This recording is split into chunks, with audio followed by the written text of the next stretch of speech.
Hi friends, welcome to Nila's kitchen. நம்ம இன்றைக்கி என்ன பார்க்க போகிறோம்னா சுண்டைக்காய் புளிக்குழம்பு எப்படி செய்யலான்னு பார்க்கலாம் வாங்க. நான் அதுக்கு ஒரு மண் சட்டி எடுத்துருக்கேங்க. வடைச்சட்டியில் ஆயில் நல்லா காயணும். காஞ்ச உடனே கடுகு 1/4 ஸ்பூனுங்க.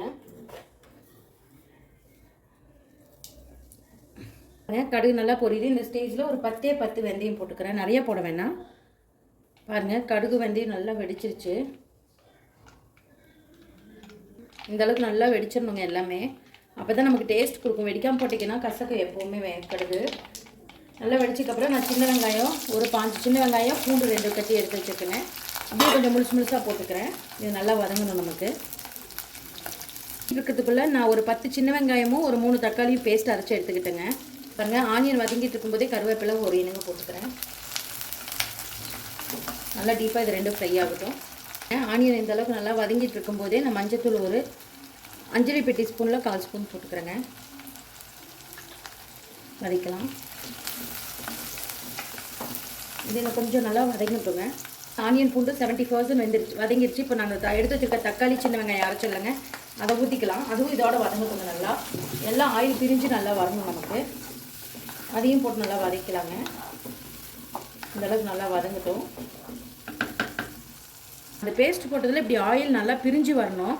இந்த ஸ்டேஜில் நான் எடுத்து வச்சுருக்க சுண்டைக்காய் போட்டுக்கிறேங்க. இந்த மாதிரி 2 கீரி எடுத்துக்கோங்க. கொஞ்சம் கூட கசப்பு இருக்காதுங்க. நான் சொல்கிற ஸ்டெப்பில் செஞ்சு பாருங்கள்.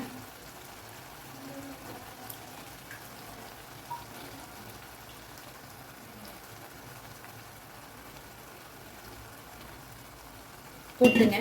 நான் ஒரு 100 கிராம் சுண்டைக்காய் எடுத்துருக்கேன்.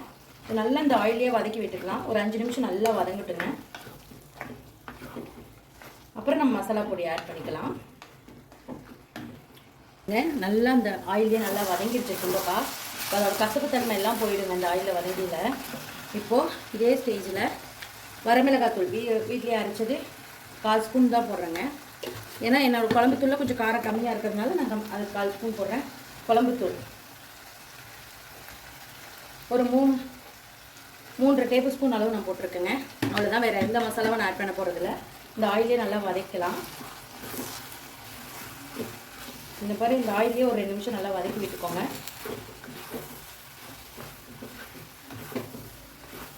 இந்த ஆயிலில் வதக்கும் போது ஒரு மனம் செமையாக வருதுங்க. நீங்களும் இந்த மாதிரி ட்ரை பண்ணி பாருங்கள், அப்போ தான் தெரியும்.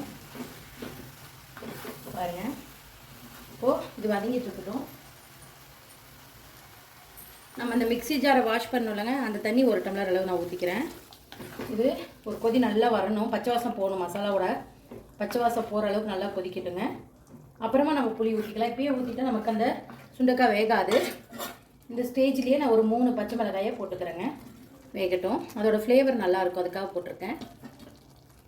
பாருங்கள், நல்லா கொதிக்குது. பபிள்ஸ் வரையில் நான் ஒரு சின்ன நெல்லிக்காய் சைஸ் அளவு புளி எடுத்து கரைச்சி எடுத்துக்கிட்டேங்க. அவ்வளோதான், வேறு எதுவுமே இதுக்கு ஊற்ற மாட்டோம். ஃபைனலாக தேங்காய் பால் ஒரு 1/2 மூடி ஊற்றிக்கலாங்க. 1/2 மூடி தேங்காய் எடுத்து பால் எடுத்துக்கலாங்க. இது நல்லா கொதிக்கட்டும். பாருங்க, இது நல்லா கொதிச்சிருச்சு. இப்போ சுண்டைக்காய் வெந்துட்டுருக்கு. இந்த ஸ்டேஜில் ஒரு 70% காய் வெந்துருச்சுங்க சுண்டைக்காய். இப்போ நான் உப்பு தேவையான அளவு போட்டுக்கிறேன்.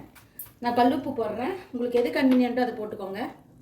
பாருங்கள், இந்த அளவுக்கு நல்லா கொதிச்சிட்ருக்கு. கார உப்பு கரெக்டாக இருக்கான்னு பார்த்துக்கோங்க. நல்லா கொதிக்கட்டும், அப்போ தான் தெரியும். நல்லா ஆயில் பிரிஞ்சு வந்துருச்சுங்க. சூப்பரான ஒரு சுண்டைக்காய் குழம்பு ரெடி ஆயிடுச்சு.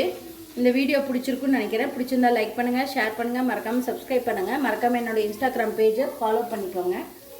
தேங்க்யூ ஸோ மச் ஃபார் வாட்சிங். ஒரு அருமையான சுண்டைக்காய் புளிக்குழம்பு ரெடிங்க.